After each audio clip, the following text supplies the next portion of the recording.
चलिए आज बात करते हैं जापान की सबसे डरावनी गुड़िया की। एक ऐसी कहानी जो खिलौनों और दोस्ती के हमारे नजरिए को, आप यकीन मानिए, हमेशा हमेशा के लिए बदल कर रख देगी। हम सबको अपना बचपन याद है ना? जब कोई खिलौना, कोई प्यारी सी गुड़िया हमारी दुनिया बन जाती थी, हमारी सबसे अच्छी दोस्त। लेकिन जरा सोचिए, क्या हो अगर वही सबसे प्यारी दोस्त जिंदगी का सबसे खौफनाक, सबसे बुरा सपना बन जाए।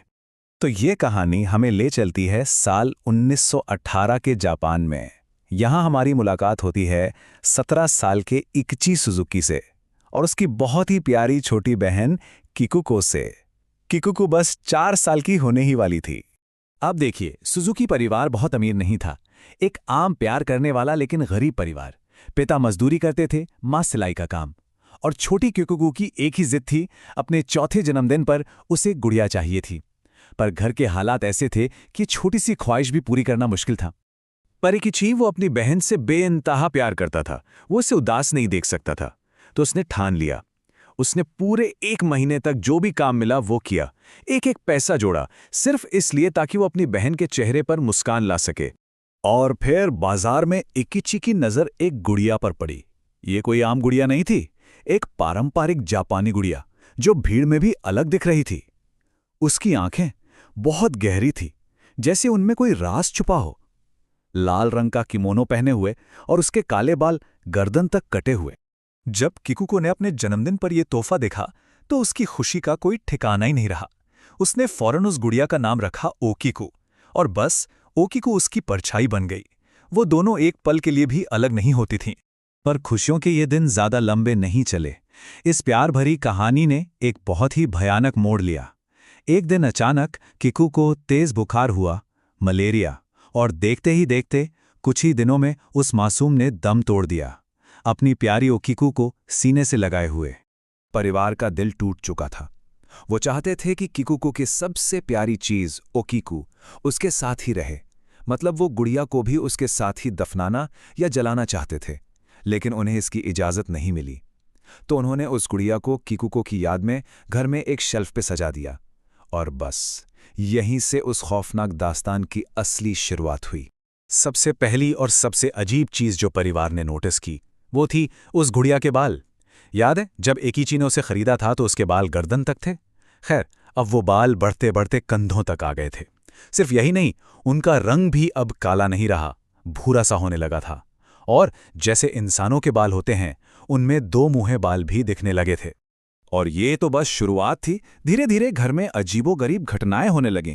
कभी कभी उन्हें लगता है जैसे किको की फुसफुसाने या हंसने की आवाज आ रही है। फिर वो गुड़िया वो अपनी जगह पर नहीं मिलती थी। शेल्फ से उतरकर वो किको की पुरानी ड्राइंग्स के पास पड़ी मिलती। हद तो तब हो गई जब इकिची की मां ने डर के मारे उस गुड़िया के बाल काट दिए। इसके बाद तो मानो घर में आतंक का माहौल बन गया। अब पूरे परिवार को एक ही जैसे डरावने सपने आने लगे कि ओकिको गुड़िया उन्हें जान से मारने की कोशिश कर रही है। अब कहानी उस मोड़ पर आ पहुंची थी जहां डर अपनी सारी हदें पार करने वाला था। परिवार ने आखिरकार उस गुड़िया से छुटकारा पाने का फैसला किया, और उनका ये फैसला एक बहुत ही हिंसक और भयानक रात लेकर आया। पूरी तरह से हताश होकर इकिची के पिता ने उस गुड़िया को उठाया और पास के एक खेत में जाकर उसे जमीन में गाड़ दिया। उन्हें लगा शायद अब इस श्राप से मुक्ति मिल जाएगी। लेकिन वो उनकी सबसे बड़ी गलती थी। उसी रात घर के दरवाजे पर जोर जोर से कोई पीटने लगा। एक ऐसी आवाज जैसे कोई छोटा बच्चा दरवाजे के बाहर खड़ा दर्द से रो रहा हो, चीख रहा हो। वो वापस आ गई थी। जब हिम्मत करके दरवाजा खोला तो दहलीज पर वो गुड़िया खड़ी थी, गंदी, मिट्टी में सनी हुई। पर वो वापस आ गई थी। और इस बार वो सिर्फ डराने नहीं आई थी।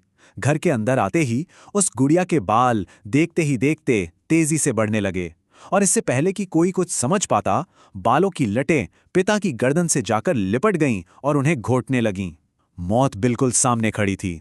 उसी हताशा के आलम में इकिची के मुंह से बस एक नाम निकला। वो चीखा, किकुको।